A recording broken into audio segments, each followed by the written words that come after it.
आज की कहानी शुरू करने से पहले मेरी आपसे ये रिक्वेस्ट है। अगर आप हमारे चैनल पर पहली बार आए हैं तो चैनल को सब्सक्राइब कर लीजिए। वीडियो अच्छी लगे तो उसे लाइक कीजिए। तो चलिए शुरू करते हैं हमारी आज की कहानी।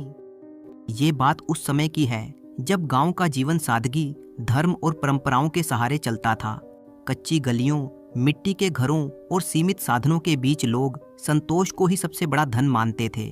कृपालु गांव में एक ब्राह्मण दंपति रहता था, पंडित बलराम शास्त्री और उनकी धर्मपत्नी कौशल्या। दोनों का जीवन सुख से बीत रहा था।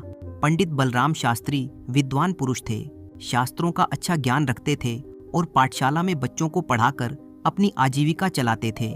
कुंडली देखना, कथा कहना और धार्मिक कर्म कांड करना उन्हें आता था, किंतु विद्या के साथ जो परिश्रम करना चाहिए उसका उनमें अभाव था। उनका मानना था कि ब्राह्मण को अधिक श्रम करना शोभा नहीं देता। पंडित बलराम के दिन का अधिकांश समय भोजन, विश्राम और चिंतन में बीतता था। दोपहर की नींद उनके लिए उतनी ही आवश्यक थी जितनी सुबह की पूजा। कौशल्या स्वभाव से सरल, सहनशील और गृह कार्य में दक्ष स्त्री थी। उसे तर्क वितर्क या शास्त्रीय ज्ञान का अभ्यास नहीं था।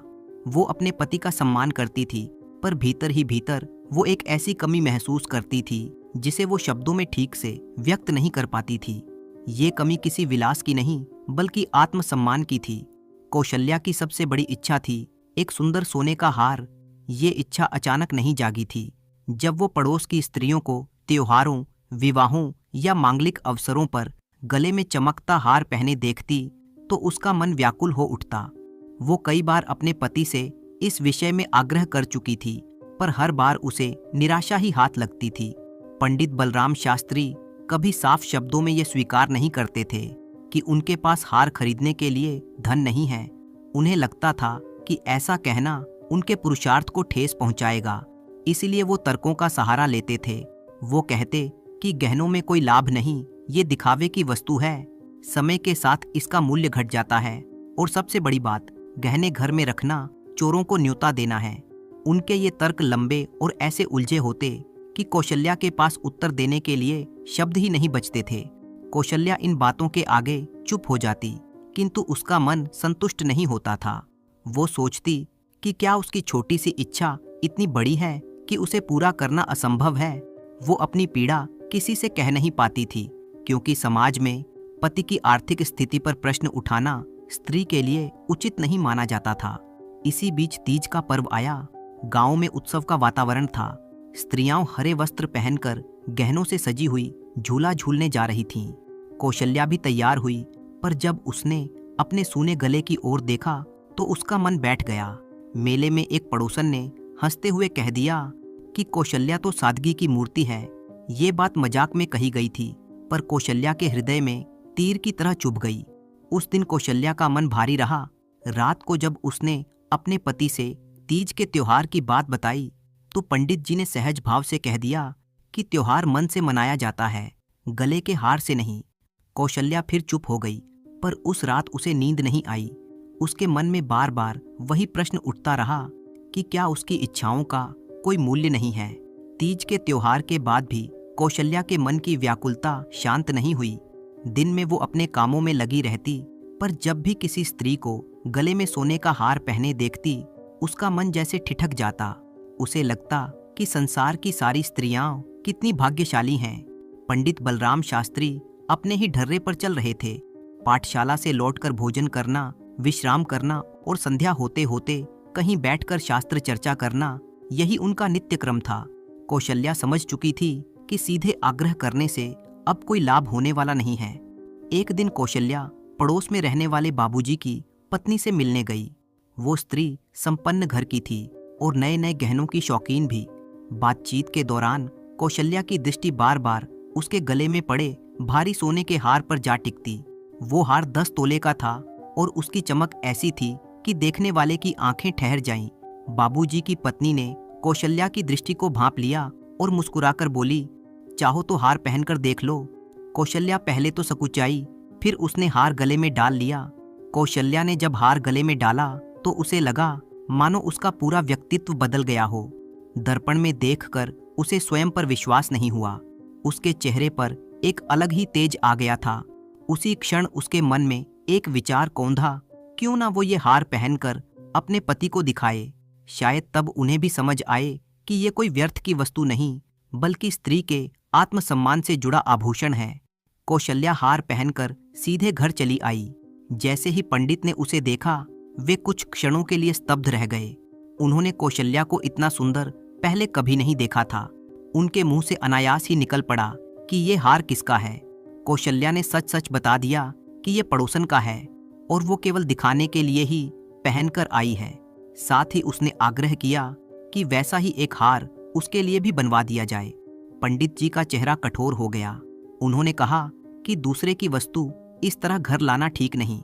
यदि कहीं वो खो गई तो बदनामी अलग होगी और भरपाई भी करनी पड़ेगी। उन्होंने फिर वही पुराने तर्क दोहराए, सोने का मूल्य गिरना, चोरों का भय और धन की बर्बादी।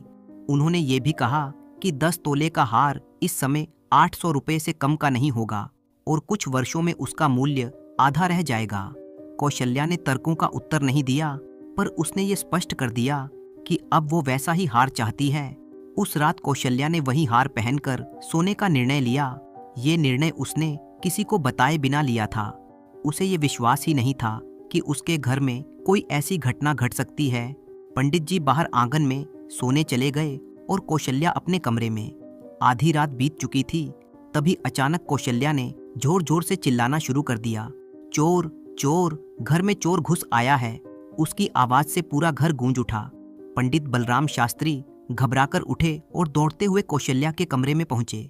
कौशल्या कांपती आवाज में बोली कि उसने किसी को अपने ऊपर झुका हुआ देखा था और वही व्यक्ति उसके गले से हार निकाल कर ले गया।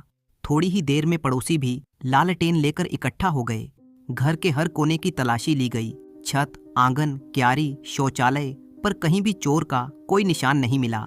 पड़ोसियों को ये बात अजीब लगी कि चोर केवल हार ही ले गया और घर की अन्य वस्तुओं को उसने हाथ भी नहीं लगाया। किसी ने कहा कि ये किसी जानकार का काम लगता है, तो किसी ने संदेह भरी दृष्टि से कौशल्या की ओर देखा। कौशल्या रोते हुए कहती रही कि वो भगवान को क्या मुंह दिखाएगी और अब पड़ोसन को क्या उत्तर देगी। पंडित बलराम शास्त्री भीतर ही भीतर क्रोधित थे, पर उन्होंने स्वयं को शांत रखा। उन्होंने कौशल्या से केवल इतना कहा कि ये वही भय है जिसके बारे में वे उसे पहले ही आगाह कर चुके थे। अब पछताने से कुछ नहीं होगा, हार की भरपाई तो करनी ही पड़ेगी। कौशल्या उस समय सच बताने का साहस नहीं कर सकी। झूठ का जाल एक बार बुन दिया गया था और अब उससे निकलना आसान नहीं था। उस रात के बाद से पंडित बलराम शास्त्री की नींद उड़ गई। उनके सामने केवल एक ही प्रश्न था, 10 तोले का हार कहां से आएगा। चोरी की उस घटना के बाद पंडित बलराम शास्त्री के घर का वातावरण बदल गया। पहले पंडित जी मस्त रहते थे, वो अब हर क्षण चिंता में डूबे रहने लगे। अगले ही दिन बाबूजी की पत्नी कौशल्या से मिलने आई। उसके चेहरे पर चिंता और उलझन दोनों थीं। उसने संकोच के साथ पूछा कि हार का कुछ पता चला या नहीं। कौशल्या ने आंखें झुकाकर कहा कि रात में चोरी हो गई थी और चोर केवल वही हार ले गया। पड़ोसन ने गहरी सांस ली। नया नया हार बनवाया था और उसकी भरपाई आसान नहीं थी। फिर भी उसने कोई कठोर बात नहीं कही। गांव में कोई ब्राह्मण परिवार से बैर लेना नहीं चाहता था। पड़ोसन के जाने के बाद पंडित जी ने कौशल्या से स्पष्ट शब्दों में कहा कि अब ये बात केवल घर तक सीमित नहीं रही। समाज में लाज बचाने के लिए हार लौटाना ही पड़ेगा। अब सबसे बड़ा प्रश्न धन का था। 10 तोले का हार बनवाने के लिए 800 रुपये से भी अधिक रुपए की आवश्यकता थी, जो उनके लिए बड़ी राशि थी। पहले वो सोचते थे कि भाग्य और ईश्वर के भरोसे जीवन चलता है, पर अब उन्हें समझ आने लगा कि केवल भाग्य के सहारे सभी जिम्मेदारियां नहीं निभाई जा सकती। उनकी ब्राह्मण होने की प्रतिष्ठा उन्हें कर्ज मांगने से भी रोकती थी। यहीं से पंडित बलराम शास्त्री के जीवन में पहला बड़ा परिवर्तन आरंभ हुआ। उन्होंने अपने आलस्य को त्याग दिया। अब वो दोपहर में सोने के बजाय पाठशाला से लौटकर अतिरिक्त कार्य करने लगे। संध्या के समय वो एक दूसरे गांव में भागवत कथा कहने जाने लगे। प्रारंभ में ये कार्य उन्हें बोझिल लगा, पर धीरे धीरे उन्हें ये एहसास होने लगा कि परिश्रम अपमान नहीं बल्कि आवश्यकता है। रात के समय जब सारा गांव सो जाता, पंडित जी दीपक की मध्यम रोशनी में कुंडलियां बनाने बैठ जाते। आंखें जलती, शरीर थकता, पर मन में केवल एक ही लक्ष्य रहता, हार की भरपाई। सुबह होते ही मंदिर जाकर दुर्गा पाठ करते और मन ही मन ईश्वर से प्रार्थना करते कि उन्हें इस कठिन परीक्षा से गुजरने की शक्ति मिले। कौशल्या ये सब देखती रहती थी। उसे अब अपने किए पर गहरा पछतावा हो रहा था। जिस सुख की चाह में उसने ये झूठ रचा था, वही सुख अब उसे कांटों की तरह चुभ रहा था।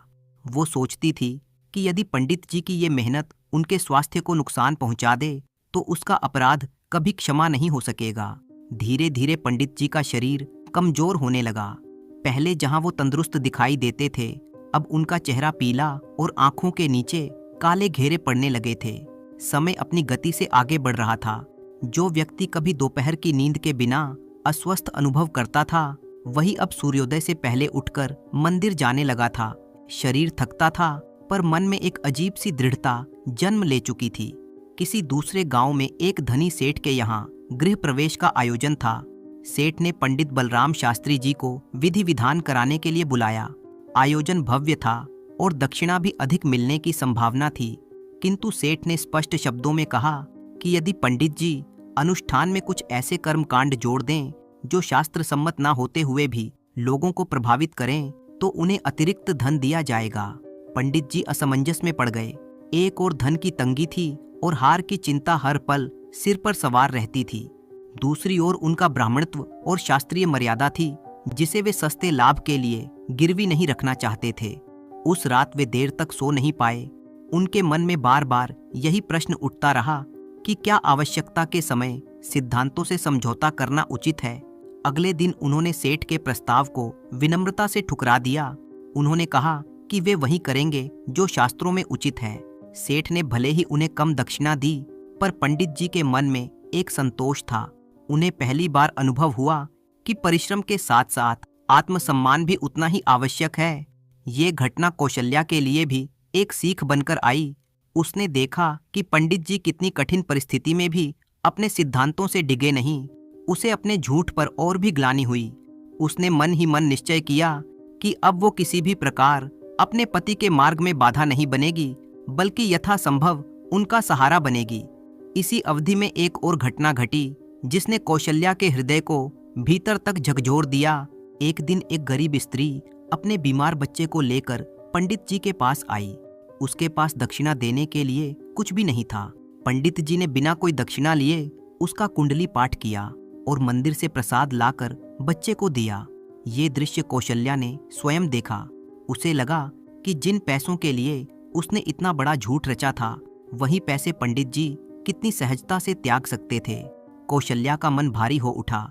उसे लगा कि उसके लोभ ने उसके पति को कठिन मार्ग पर धकेल दिया है। उसी दिन उसने ईश्वर से प्रार्थना की कि वो किसी भी रूप में इस बोझ को हल्का करें। उधर पंडित जी का संघर्ष जारी रहा। वे अब गांव-गांव जाकर कथा कहने लगे थे।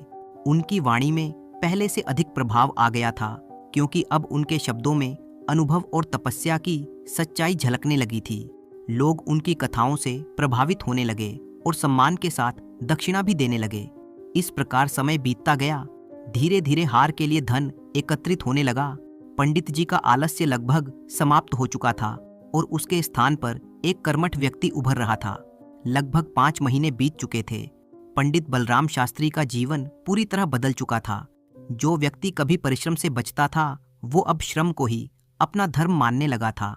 शरीर दुर्बल हो गया था, चेहरा भीतर धंस गया था, पर आंखों में एक नई चमक थी कर्तव्य निभाने की। धीरे धीरे वो धन भी एकत्र हो चुका था जो 10 तोले के हार के लिए आवश्यक था। एक शाम जब कौशल्या दीपक जलाने की तैयारी कर रही थी, तभी पंडित जी घर आए। उनके चेहरे पर थकान के साथ एक अजीब सा सुकून भी था। उन्होंने अपनी जेब से एक छोटी सी पुड़िया निकाली और कौशल्या के सामने रख दी। उन्होंने केवल इतना कहा कि आज वे अपने कर्ज से मुक्त हो गए हैं। कौशल्या ने पुड़िया खोली तो देखा कि उसमें वैसा ही सोने का हार था जिसकी उसने कभी मन ही मन लालसा की थी। हार को देखते ही कौशल्या के चेहरे पर प्रसन्नता की लहर दौड़ गई। उसने धीरे से पूछा कि ये हार वे खुशी से दे रहे हैं या नाराजगी में। पंडित जी ने शांत स्वर में कहा कि कर्ज तो चुकाना ही पड़ता है, चाहे मन की स्थिति कुछ भी हो। कौशल्या अब और अधिक देर तक सत्य को दबा नहीं सकी। उसका मन भारी हो गया। उसने कांपती आवाज में कहा कि ये कोई कर्ज नहीं है। पंडित जी चौंक पड़े। जब उन्होंने कारण पूछा तो कौशल्या की आंखों से आंसू बहने लगे। उसने स्वीकार कर लिया कि पड़ोसन का हार कभी चोरी ही नहीं हुआ था। उस रात उसने झूठा शोर मचाया था। ये सब उसने केवल उस सुख के लिए किया था जो हार पहनने से मिलता है। ये सुनते ही पंडित जी जैसे पत्थर के हो गए। वे कुछ देर तक मौन रहे, फिर धीमे स्वर में बोले कि क्या तुम जानती हो कि मुझे तुम्हारे इस झूठ की कितनी बड़ी कीमत चुकानी पड़ी है। पर साथ ही उन्होंने ये भी स्वीकार किया कि इसी झूठ ने उन्हें उनके वास्तविक सामर्थ्य से परिचित कराया है। कौशल्या ने अपने इस झूठ के लिए पंडित जी से क्षमा मांगी। कौशल्या ने पड़ोसन का हार तुरंत लौटा दिया और अपनी भूल स्वीकार की।